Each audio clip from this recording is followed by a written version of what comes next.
పితృదేవతల ముక్తి కోసం పరితపిస్తూ వారి వారసులు హిమాలయ పర్వత శ్రేణుల్లో ఉన్న గంగోత్రి నుంచి మొదలయ్యే గంగానది దారి కోసం ఎలా ఎదురు చూస్తున్నారో అలా గౌరవ ప్రధానమంత్రి శ్రీ నరేంద్ర మోదీ గారి రాక కోసం అభివృద్ధి లేక అప్పులతో నలిగిపోతున్న ఆంధ్ర ప్రజానికం, దాష్టీకంతో దోపిడీతోటి నలుగుతున్న ఆంధ్ర ప్రజానికం, అవినీతి అప్రజాస్వామిక విధానాలతో కొట్టమిట్టాడుతున్న ఆంధ్ర ప్రజానికానికి ప్రధానమంత్రి, మన ప్రియతమ ప్రధానమంత్రి శ్రీ నరేంద్ర మోదీ గారి రాక, గంగమ్మ తల్లి భూమి మీదకు వచ్చి హిమాలయాల నుంచి భూమి మీదకు వచ్చి ఎలా సేధనిచ్చిందో మన ప్రియతమ గౌరవ ప్రధానమంత్రి శ్రీ మోదీ గారి రాక ఈ ఎన్డీఏ పునర్కలయిక 5 కోట్ల మంది ప్రజలకి ఆనందాన్ని ఇచ్చింది.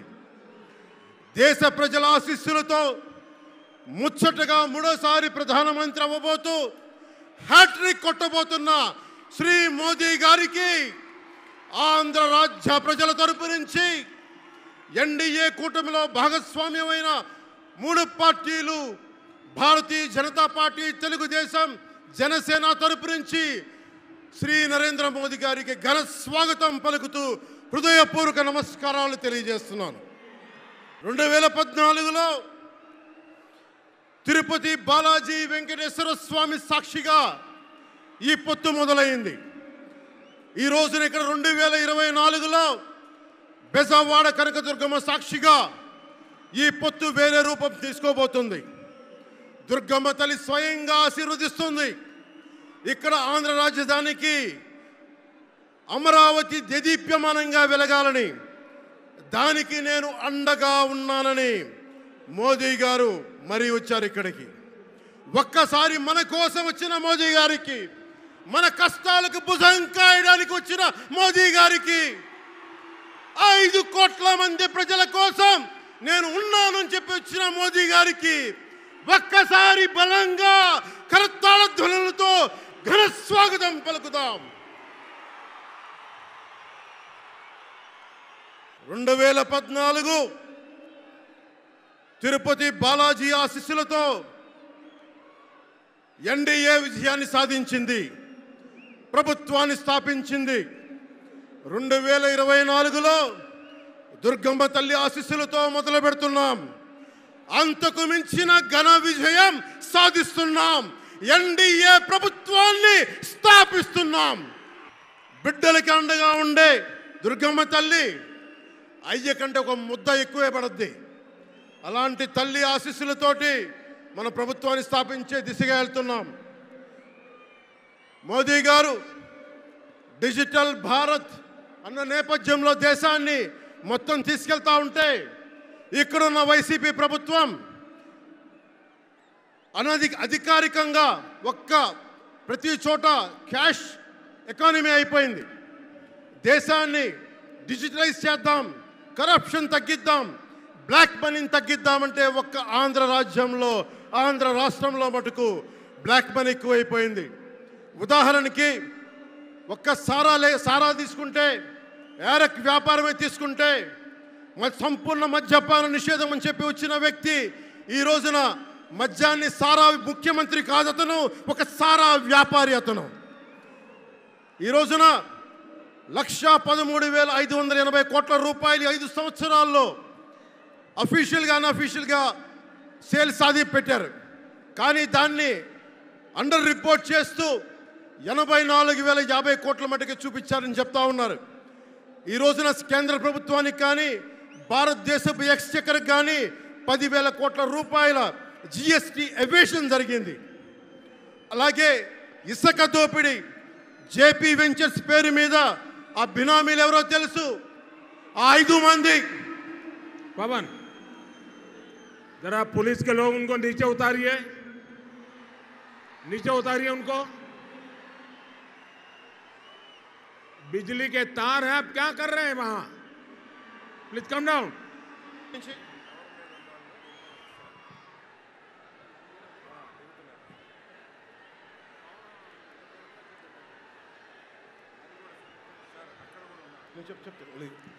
आपकी जिंदगी हमारे लिए बहुत कीमती है। प्लीज नीचे आइए। आप मीडिया वालों ने आपकी फोटो ले ली है, आप नीचे आइए।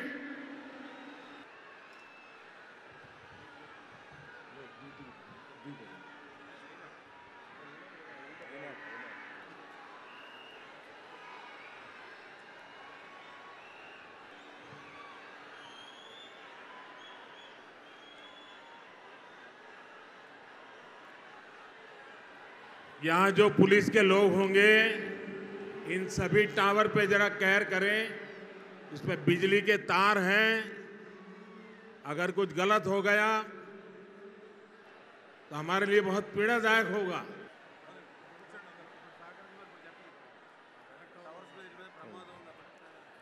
దయచేసి అందరూ ఆ ఎలక్ట్రికల్ లైట్స్ అన్నీ ఉన్నాయి, ఎలక్ట్రికల్ కనెక్షన్స్ ఉన్నాయి. దయచేసి మీ ప్రాణాల మీద ప్రధానమంత్రి గారు ఎప్పుడు ప్రోటోకాల్ బ్రేక్ చేసి మరి మీకోసం వచ్చారు. దయచేసి వాటి మీదకి ఎక్కకండి. సభ సజావుగా జరగాలి, మీరు క్షేమంగా ఇంటికి వెళ్ళాలని ప్రధానమంత్రి మోదీ గారు కోరుకుంటూ మరి సభ కంటే ముందు వచ్చారు. ఆయన మాట్లాడగల సమయం కంటే కూడా ముందు వచ్చారు మీకోసం. దయచేసి బాబు మీరు కూడా దిగిపోయింది అక్కడి నుంచి, ఆ టవర్ నుంచి దిగిపోమ్మా. నువ్వు కూడా దిగిపో, ఆరెంజ్ చొక్కా దిగిపో, దిగిపో దిగిపో, దిగాలి. చుట్టుపక్కల ఎవరైనా టవర్స్ మీద ఎక్కుతాను దయచేసి డిస్కరేజ్ చేయండి. జేపీ వెంచర్స్ పేరు మీద జగన్ బినామీలు దాదాపు 40,000 కోట్ల స్కామ్ ఇసుక దోచేశారు. అందరూ అడిగిన వాళ్ళని, కిషన్ అనే రిపోర్టర్ని చిత్తూరులో చంపేశారు. ఇక లా అండ్ ఆర్డర్ దృష్టికి వస్తే ఆంధ్రప్రదేశ్ హైయెస్ట్ గాంజా క్యాపిటల్ అయిపోయింది. New drug capital of India అయిపోయింది ఆంధ్రప్రదేశ్.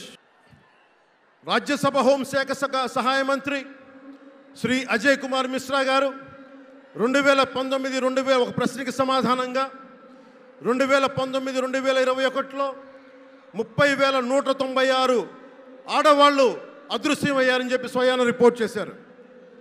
7,918 మంది 18 ఏళ్లలోపు యువతులు, 22,278 మంది 18 ఏళ్ల దాటిన యువతులు. దీనికి ఒక్క స్పందన లేదు ఈ ప్రభుత్వం నుంచి. ఒకవైపు ఆత్మనిర్భర్ భారత్గా, సెల్ఫ్ రిలయంట్ భారత్గా ఎక్కడి నుంచో విదేశాల నుంచి వచ్చిన సంస్థలు భారతదేశానికి వస్తుంటే ఆంధ్రప్రదేశ్కి రావాల్సిన సంస్థలు పారిపోతూ ఉన్నాయి. 2,200 కోట్ల పెట్టుబడితో సంస్థ హైదరాబాద్ తరలిపోయింది. Amar Raja, Franklin Templeton, Reliance Electric unit ఇవన్నీ ఈరోజు వెళ్ళిపోయినాయి ఆంధ్రప్రదేశ్ నుంచి. పారిశ్రామిక ప్రగతి ఒకప్పుడు 2019లో 10%, 10.24% ఉండగా ఈ రోజున -.